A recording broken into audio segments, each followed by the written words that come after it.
ये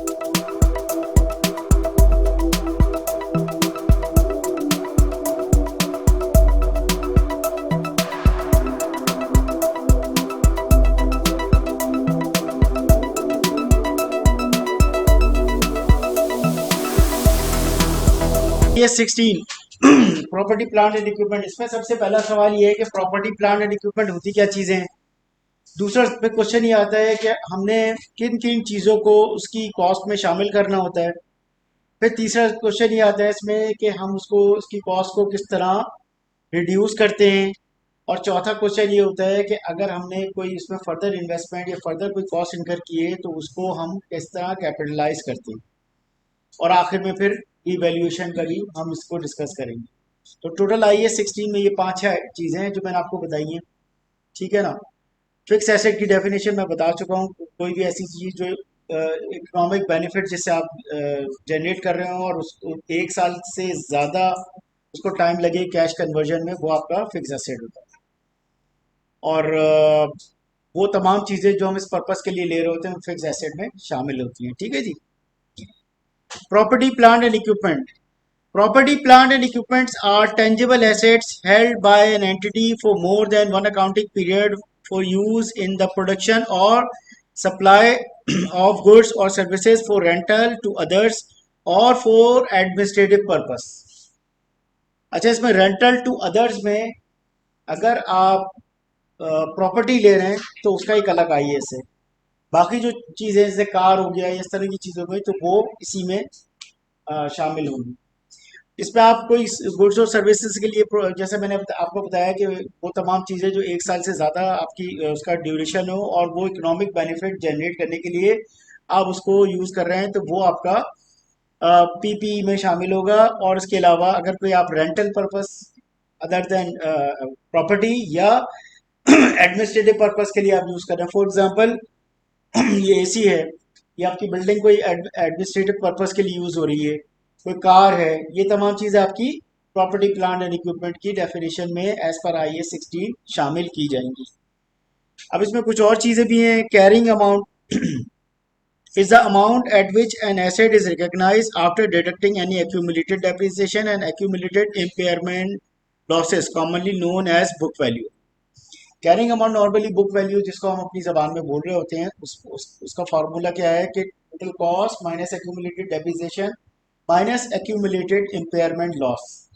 ये भी हम इम्पेयरमेंट लॉस आगे जाके इसको इंशाल्लाह देखेंगे।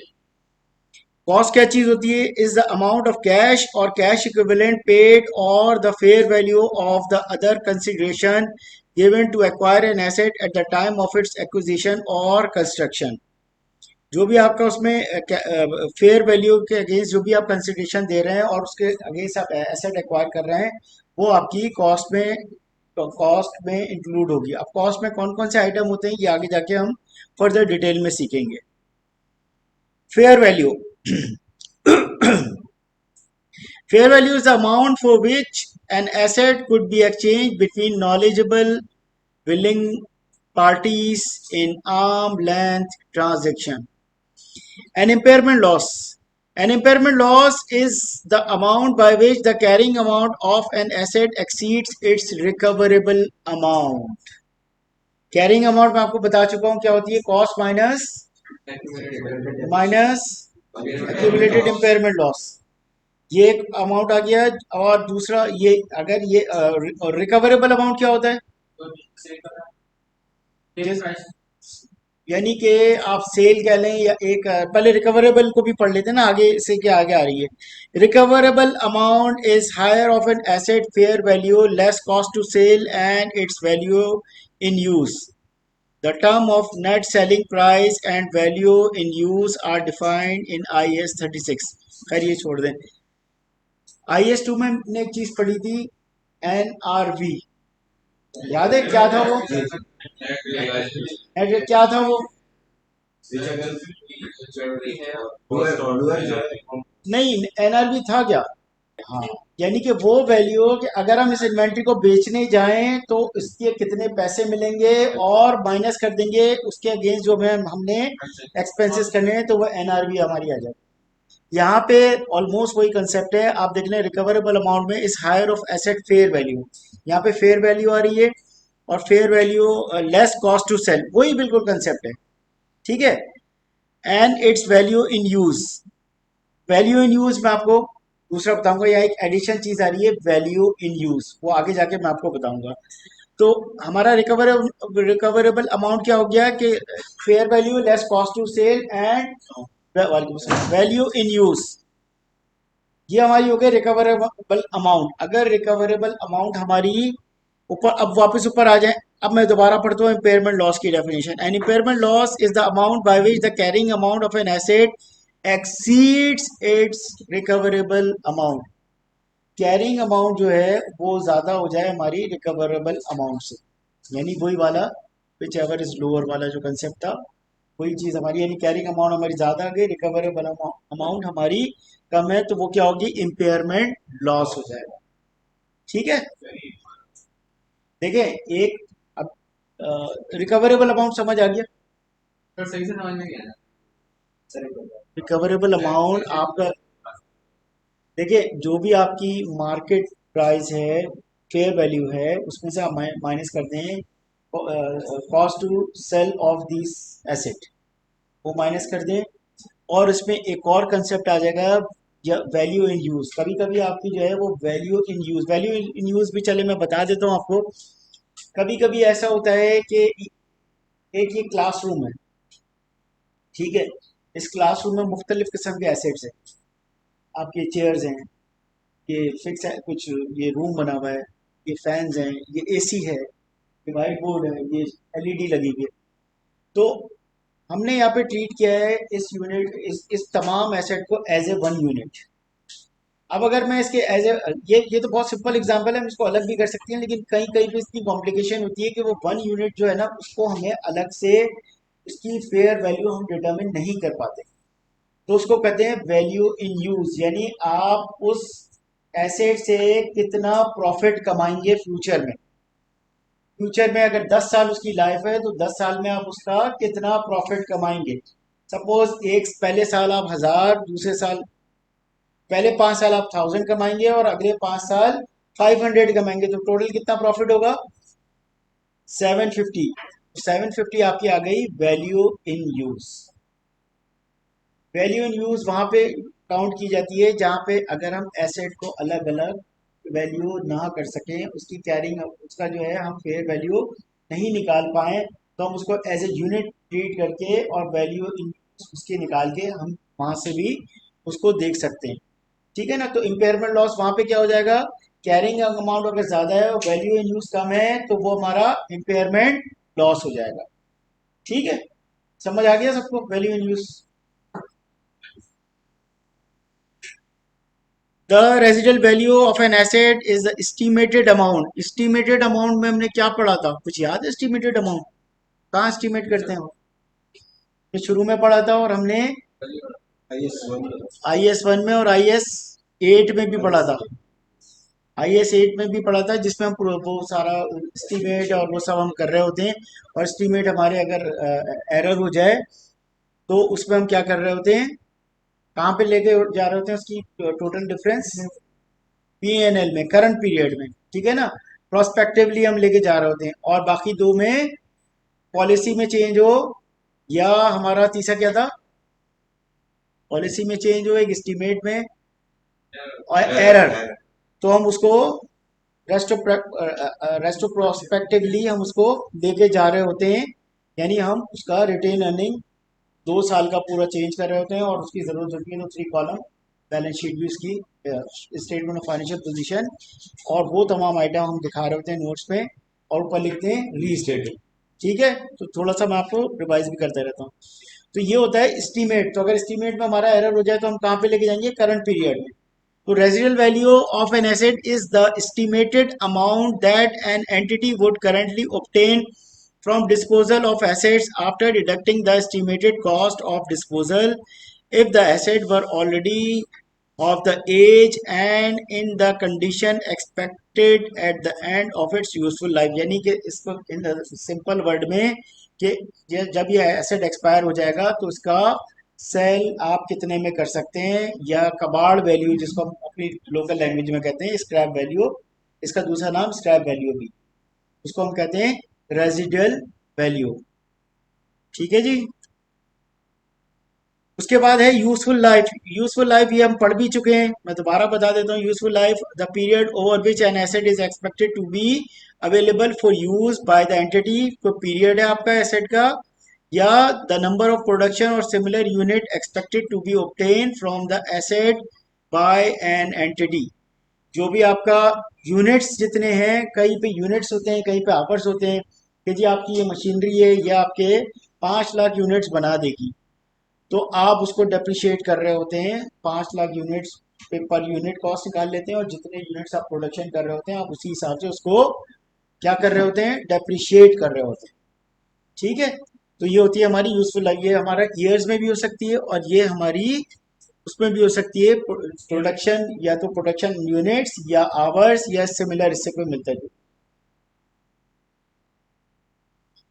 Recognition. An item of property, plant and equipment should be recognized as an asset when it is probable. Probable मैंने क्या बताया था आपको? 90%. 90%. When it is probable that future economic benefit associated with the asset will flow to the entity, and the cost of an asset can be measured reliably. यानी कि आपका कोई economic benefit आ रहा है और आप उसकी कॉस्ट मेजर कर सकते हैं, ये आप उसको रिकॉग्नाइज कर लेंगे as a property, plant and equipment. ठीक है जी, ये रिकॉग्निशन हो गया। Initial measurement. An item of property, plant and equipment should initially be measured at cost. मैंने आपको बताया था जब भी हम आईएएस पढ़ रहे होते हैं, हम पहले देखते हैं इनिशियल मेजरमेंट और फिर सब्सिक्वेंट मेजरमेंट, हर साल के आखिर में हम क्या ट्रीट कर रहे होते हैं। तो अभी हम पहले देख रहे हैं कि एक जब एसेट आया तो उसकी इनिशियल मेजरमेंट किस तरह होती है। N item of property, plant and equipment should be initially measured at its cost. अब कॉस्ट में क्या होगा, include all cost involve in bringing the asset into working condition. तमाम वो कॉस्ट जो उस एसेट को वर्किंग कंडीशन में ना ले आए। Includes its initial cost, capital cost such as cost of site preparation, delivery cost, installation cost, borrowing cost in accordance with IAS 23। यानी कि इसमें आप तमाम इनिशियल कॉस्ट, उसकी इनवाइस कॉस्ट है, और वो तमाम एक्सपेंसेस जो आ रहे हैं, जो हमने बिल्कुल वही कंसेप्ट जो हमने इन्वेंट्री में पढ़ा था, कि अगर वो पोर्ट पे कोई मशीनरी आ रही है तो पोर्ट से लेके आपके वहां तक जब पहुंचेगी वो तमाम कॉस्ट जो कि उस एसेट को लाने के लिए ज़रूरी है। फिर वहाँ पे आपने कोई इंस्टॉलेशन किए, आपने कोई जो है वहाँ पे कॉस्ट ऑफ साइट प्रिपरेशन, वहाँ पे आपने कोई बहुत बड़ा आपका प्लांट है तो आपने वो साइट प्रिपेयर की, वहाँ उसके लिए जो भी कॉस्ट आ रही है, इंस्टॉलेशन कॉस्ट आ रही है, और बोरोइंग कॉस्ट भी आप इसको कैपिटलाइज करेंगे एज पर IAS 23, और इंशाल्लाह हम इसको डिटेल में वहीं पे जाके करेंगे। तो ये तमाम कॉस्ट आपकी क्या होगी, कैपिटलाइज होगी जी। वो भी शामिल। Revenue cost should be written off as incurred. अच्छा, कैपिटल एक्सपेंडिचर और रेवेन्यू एक्सपेंडिचर में क्या फर्क होता है? फिक्स एसेट वो कॉस्ट जो फिक्स एसेट की एफिशिएंसी, परफॉर्मेंस या लाइफ को बढ़ा दे, वो हमारे कैपिटल एक्सपेंडिचर होते हैं, चाहे वो पुराने फिक्स एसेट पे लगाए गए हों। ठीक है ना। और वो तमाम एक्सपेंस जो जैसे इन्होंने बताया कि डेली बेसिस पे जो हम कर रहे होते हैं उसको हम बोलते हैं रेवेन्यू एक्सपेंडिचर। ठीक है, ये सबको कंसेप्ट पता है ना। अच्छा, अब आ जाते हैं subsequent expenditure. Subsequent expenditure on property, plant, and equipment should only be capitalized if it results in total economic benefit expected from the asset to increase above those expected on original recognition. Example: the cost of an extension to a building should be capitalized. Capital expenditure as economic benefits will increase with greater space. ठीक है ना। ये मैं आपको already अभी मैंने capital expenditure explain किया है, यहाँ पे फर्दर और देख लें। ऑल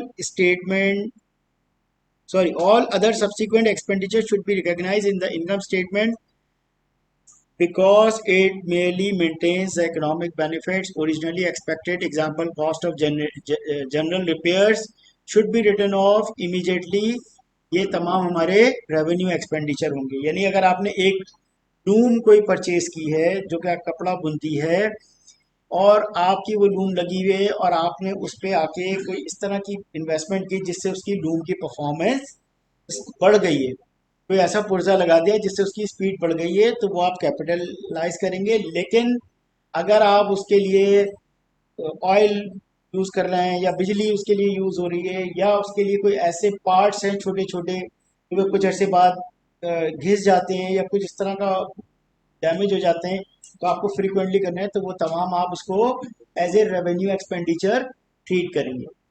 ठीक है, तो बहुत ज़्यादा केयरफुली आपने देखना है कि ये कैपिटल एक्सपेंडिचर है, ये रेवेन्यू एक्सपेंडिचर। कभी कभी एग्जाम में क्वेश्चन आ भी जाता है, और कभी कभी वो डाटा दे देता है और वो कहता है जी बताओ इसका डेप्रिसिएशन निकालो।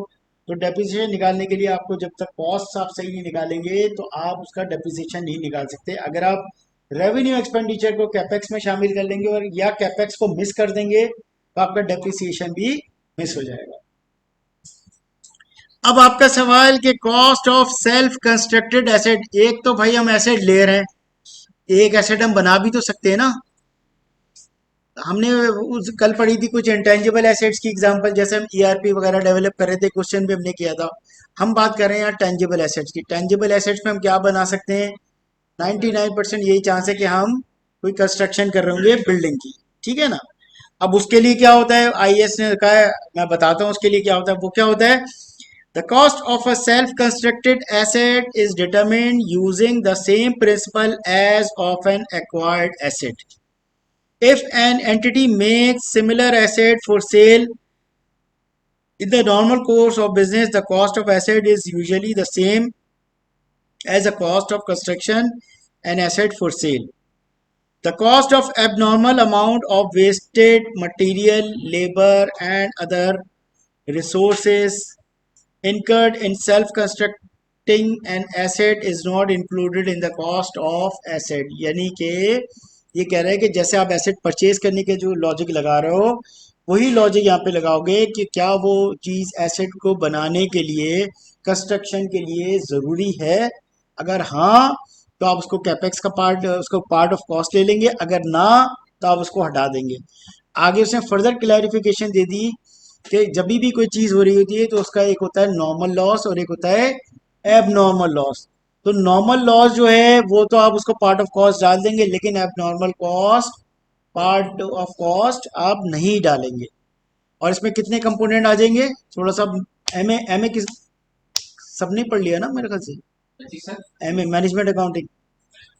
जी सर, ये अच्छा, चलें चलें, तीन कंपोनेंट कौन से होते हैं? मटेरियल लेबर तो material direct labour, direct material and overheads, ये तीन होते हैं। ठीक है ना। तो यहाँ पे भी वही चीजें होंगी कि आपका मटेरियल इतना, लेबर इतना घुमाएगा तो आपको यहाँ पे मैक्सिमम इतना घुमा सकते हैं। तो उसमें हो सकता है एबनॉर्मल लॉस और कुछ नॉर्मल लॉस हो रहा हो, तो आपने सिर्फ नॉर्मल लॉस लेना है, एबनॉर्मल को आपने साइड में कर देना। अच्छा जी, अब हम कुछ टेक्निकलिटीज में घुसते हैं। अभी तक तो हमने एसेट परचेज कर लिया और एसेट बना भी लिया। हमने सीख लिया कि हम उसको किस तरह ट्रीट करते हैं, कौन कौन सी कॉस्ट ऐड करते हैं, कौन सी कॉस्ट को इग्नोर करते हैं। हमने ये सारी चीज़ें सीख ली। अब हम किसी भी मिड ऑफ द पीरियड में हैं और हम एसेट को एक्सचेंज कर रहे हैं। अब एक्सचेंज करने में क्या होता है, अब हम ये सीख लेते हैं। जिसका दूसरा ये डायमेंशन में हम देख रहे हैं, one or more item of property, plant and equipment may be acquired in exchange for a non-monetary asset or assets, or a combination of monetary or non-monetary assets. The cost of such an item of property, plant and equipment is measured as follows. The asset acquired shall be recorded at fair value of asset acquired. जो भी आपने asset लिया है उसको fair value पे record करेंगे। If the fair value of the asset acquired is not measurable, then the asset acquired shall be recorded at fair value of asset given up plus any amount adjusted by cash। अगर आपको जो asset खरीद रहे हैं उसकी fair value नहीं पता, तो आप जो एसेट दे रहे हैं उसको आप उस पर रिकॉर्ड कर लेंगे, लेस उसमें से कर देंगे जो भी आप उसको कैश अमाउंट दे रहे हैं। समझ आ गई बात मेरी? दोबारा बताऊं? एक मेरे पास जो है कल्टस है और इनके पास है सिविक। इनके पास 2000 की सिविक है, मेरे पास 2010 की कल्टस है। इन्होंने कहा सर एक काम करते हैं, गाड़ियाँ आप मुझे कल्टस दे दें अपनी, मैं आपको सिविक दे देता हूँ। अब मुझे सिविक का एक क्रेज़ है, मैंने कहा यार पुरानी है, चलो मैं मेरा शौक पूरा हो जाएगा।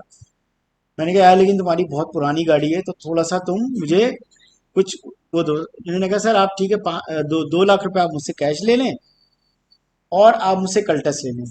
तो कल्टस की जो सिव हाँ, आप मुझसे सिविक ले लें और मुझे कल्टस दे दें। अब मैंने क्या, अब क्या करेंगे, ये कल्टस की जो फेयर वैल्यू है उसको उस पर रिकॉर्ड कर लेंगे।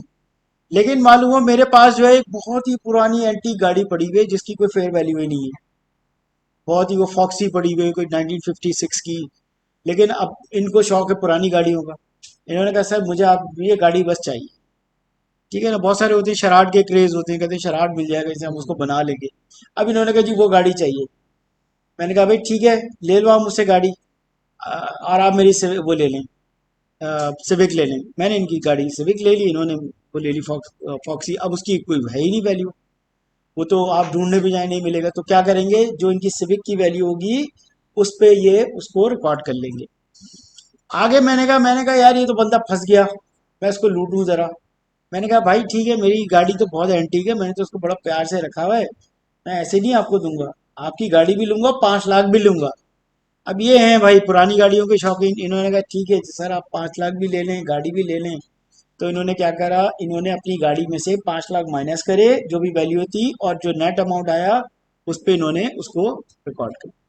आपका कोई रोल ही नहीं है। मेरा रोल नहीं है, तो हम एसेट को एक्सचेंज हम कर रहे हैं ना, सामने वाला क्या कर रहा है वो इम्पोर्टेंस नहीं है उसकी। क्या चाहिए? और एक्सचेंज करे तो एंटी गाड़ी दे रहा है।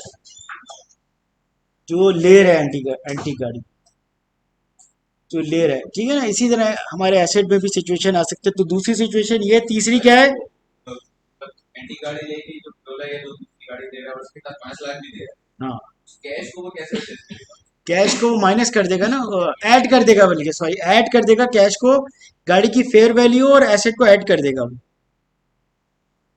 ठीक है, और अगर ये मुझसे कैश ले रहे हैं तो वो माइनस कर देंगे। कैश क्रेडिट करके वैसे डेबिट। हाँ, एंट्री में आपको अभी बता देता हूँ एंट्री। लेकिन पहले आप ये सिनेरियो सीख लें। एंट्री बहुत सिंपल है, सिनेरियो समझ लें कि दूसरे बी सिनेरियो में आईएएस का आपको क्या कह रहा है, और तीसरा क्या कह रहा है, if the fair value of asset acquired and asset given up are not measurable then the asset acquired shall be recorded at carrying amount of the asset given.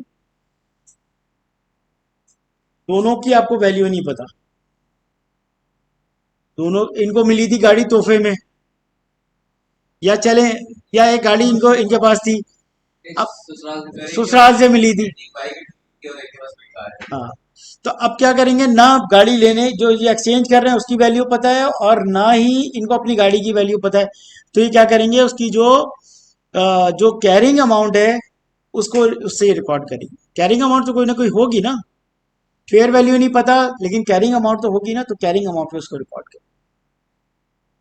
3 scenario हो गए। पहला सिनेरियो जो आपका फेयर वैल्यू एसेट एक्वायर किया उसके आप fair value पे करेंगे। दूसरा ये है कि फेयर वैल्यू अगर आप जो चीज़ ले रहे हैं उसकी नहीं पता, तो जो आपकी जो फेयर वैल्यू है और उसको में से आप कैश को एडजस्ट कर लेंगे, वो अमाउंट डाल देंगे। और तीसरा ये है कि दोनों की फेयर वैल्यू नहीं पता, तो आप क्या करेंगे, कैरिंग अमाउंट जो है उसको हम ले लेंगे जी। कैरिंग अमाउंट को इनकी cost minus depreciation minus cost, cost ही नहीं पता तो कैरिंग अमाउंट कैसे करें? फेयर वैल्यू नहीं पता, देखिए कॉस्ट नहीं कह रहा, फेयर वैल्यू, कॉस्ट तो पता होगी ना, कॉस्ट तो पता होगी। गाड़ी की मिसाल में कॉस्ट शायद ना पता हो कि इनको ससुराल से मिल गई गाड़ी, लेकिन हाँ, ये ये तो एक्सेप्शन। वो एक्सेप्शन आ गया। लेकिन कंपनी को तो भाई कॉस्ट पता होगी ना, तो वो सर अभी तक इसमें गेन और लॉस का कॉन्सेप्ट नहीं है ना इस वाले, है ना, तो वो उसी में जा रहा है। वो अभी आएगा ना, अभी अभी देखते हैं क्वेश्चन में। ये 3 आ गए, इसकी तरफ जो है ना आप लिख लें, ये तीनों अपने रजिस्टर में तीनों सिनेरियो लिख लें, क्योंकि क्वेश्चन आगे आएंगे तो आपने सिनेरियो चूज करना होगा।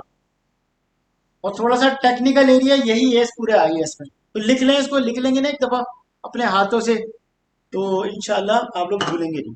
ये मैं बहुत फास्ट जाऊंगा क्योंकि ये बच्चों वाला टॉपिक है। Depreciation amount is the cost of an asset or other amount substitute for cost in the financial statement less its residual value. Depreciation is a systematic allocation of the depreciable amount of an asset over its useful life. ठीक है ना, जो भी हमारे asset में where and tear हो रहा होता है उसको हम डेप्रिसिएशन के थ्रू रिकॉर्ड करते हैं. अब ये कुछ फॉर्मूलाज हैं. स्ट्रेट लाइन का depreciation equals to cost minus salvage value divided by useful life in year. कभी कभी आपको यूजफुल लाइफ इन ईयर नहीं दी होती तो आप परसेंटेज दी होती है, तो परसेंटेज से भी आप यूजफुल लाइफ निकाल सकते हैं और लाइफ से भी परसेंटेज निकाल सकते हैं. अगर किसी एसेट की लाइफ 5 साल है तो कितने परसेंट डेप्रिसिएशन होगा? हाँ पुत्र ना, 20%. यानी आपने क्या करा, 100 को डिवाइड कर दिया 5 से तो आपका आ गया 20%. और अगर मेरा डेप्रिसिएशन 10% है तो उसकी लाइफ कितनी है? 10 years. ठीक है, तो आप लोगों को पता है ये चीज. क्वेश्चन में वो आपको घुमा सकता है या आप कंफ्यूज हो सकते हैं एग्जाम प्रेशर की वजह से. अब ये क्वेश्चन आप खुद प्रैक्टिस कर लीजिएगा भाई, बच्चों वाले क्वेश्चन से ही है. अच्छा, इसका इसका क्या फॉर्मूला है? डेप्रिसिएशन इक्वल्स टू जो हमारा WDV मेथड है, जो हमारा टैक्स में चल रहा होता है, बुक वैल्यू माइनस रेट. और बुक वैल्यू हमें पता है कि book value cost minus accumulated depreciation minus impairment loss जो भी है. अच्छा, अब कहीं कहीं पे क्या होता है कि यहाँ पे आपको जो है परसेंटेज नहीं दी हुई होती, यहाँ पे आपको दिया हुआ होता है ईयर्स. WDV में हमें क्या चाहिए होती है? परसेंटेज चाहिए होती है. तो अगर परसेंटेज ना हो तो ये फॉर्मूला है 1 minus N under root S minus C. S है हमारी साल्वेज वैल्यू, सी है कॉस्ट और एन है हमारे नंबर ऑफ ईयर्स. उसको आप माइनस माइनस करेंगे कैलकुलेटर में, ये साइंटिफिक कैलकुलेटर में, तो ये आंसर आपका आ जाएगा इंशाल्लाह. सर ये परसेंटेज कौन से वाले किस में बोल रहे हैं आप? डिक्लाइनिंग में तो परसेंटेज पॉलिसी में सेट होती है. क्वेश्चन में आपको लाइफ दी हुई है, फिर आप कैसे करेंगे?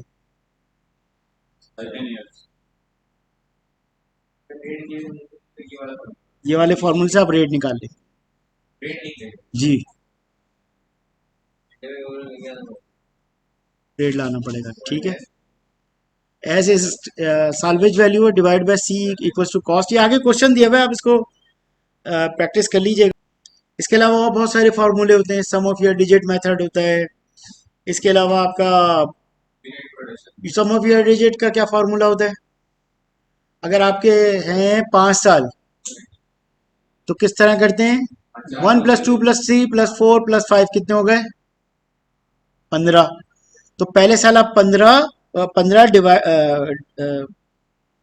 जो भी आपका अमाउंट है ऊपर 5 आएगा, ऊपर आएगा आपका cost minus salvage value divided bye 15 multiply by पहले साल में आप आखिरी साल का बोलेंगे 5 वेट, दूसरे साल में आप 4 लेंगे, तीसरे साल में 3 लेंगे, दूसरे साल में 2 लेंगे और आखिर में 1. ये सम ऑफ ईयर का हो जाएगा. ठीक है ना. और आवर प्रोड्यूस और यूनिट प्रोड्यूस में आपके जो भी टोटल यूनिट्स हैं, आप cost minus salvage value divided by total units, तो आपका पर यूनिट कॉस्ट निकल आएगी. और जितने भी आपके यूनिट कंज्यूम हो रहे हैं या आवर कंज्यूम हो रहा है, आप उससे मल्टीप्लाई साल से करते रहेंगे तो आपका डेप्रिसिएशन निकल आएगा उस साल का. ठीक है, तो ये बेसिकली FFA का सब्जेक्ट है. तो लेकिन क्योंकि हम थोड़ा रिफ्रेश नहीं होते तो हमें कभी कभी चीज़ें नहीं पता होती, इसलिए मैं आपको क्विकली बता रहा हूँ.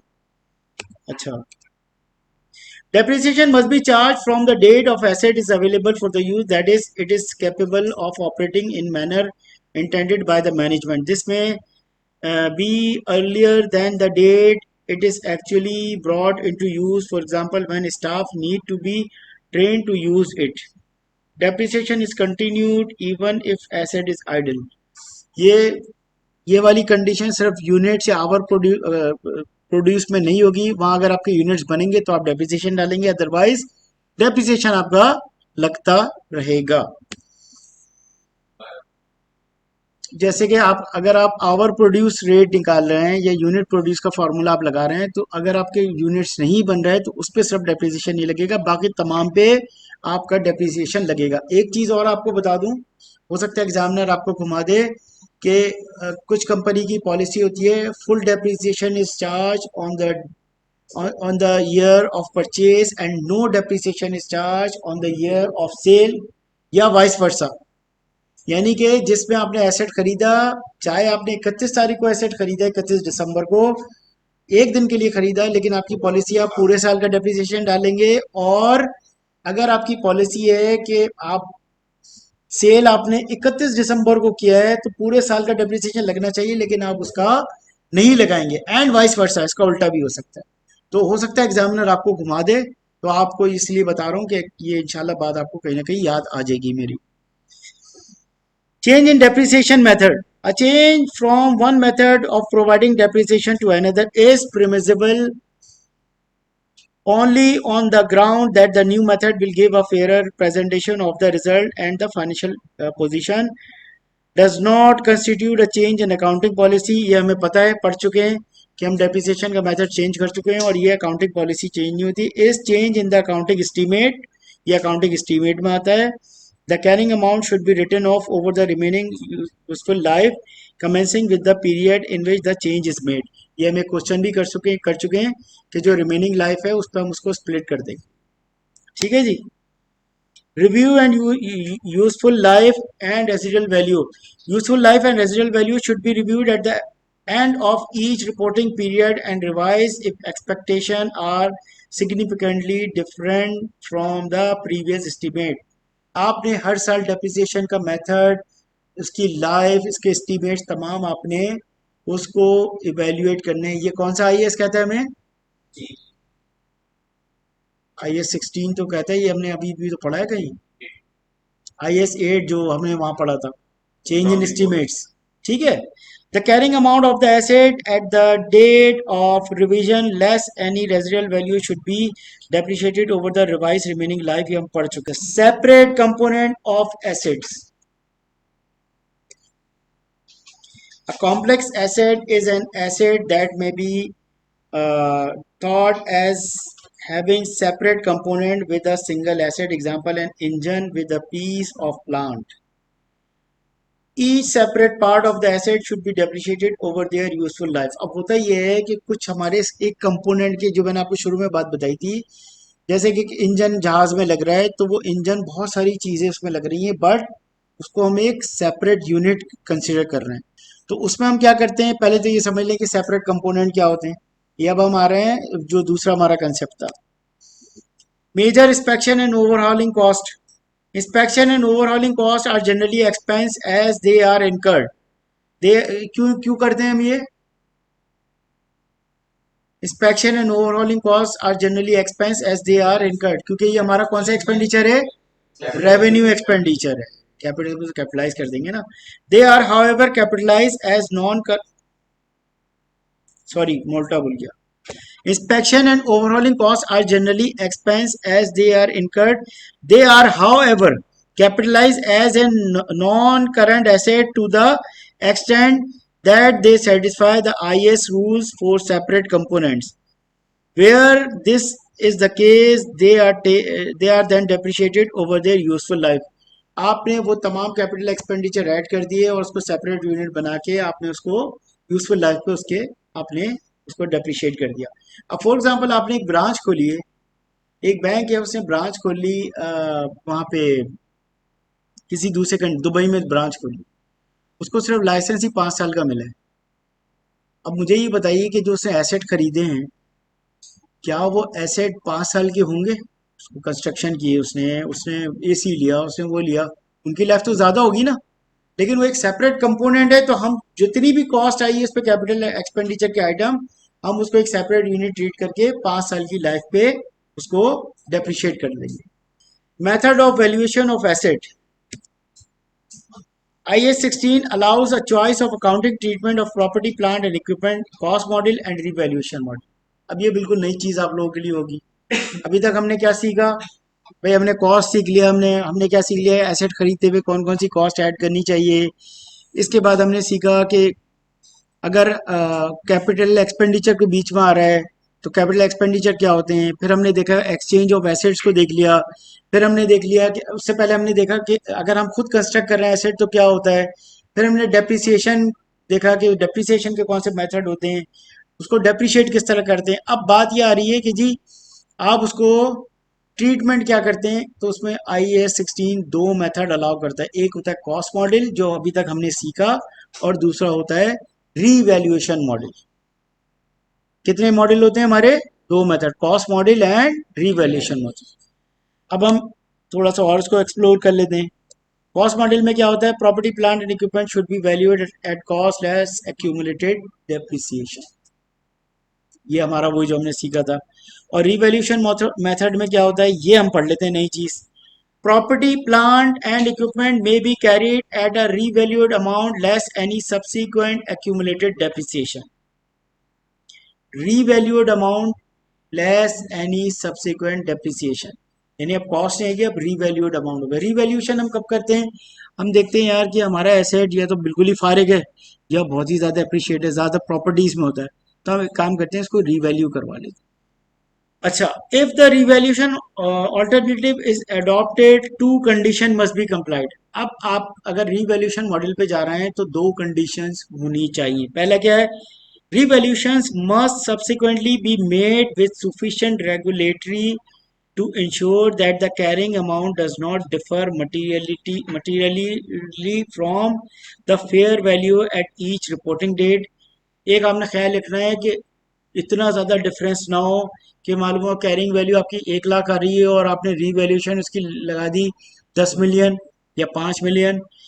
When an item of property, plant and equipment is revalued, the entire class of the asset of which the item belong must be revalued।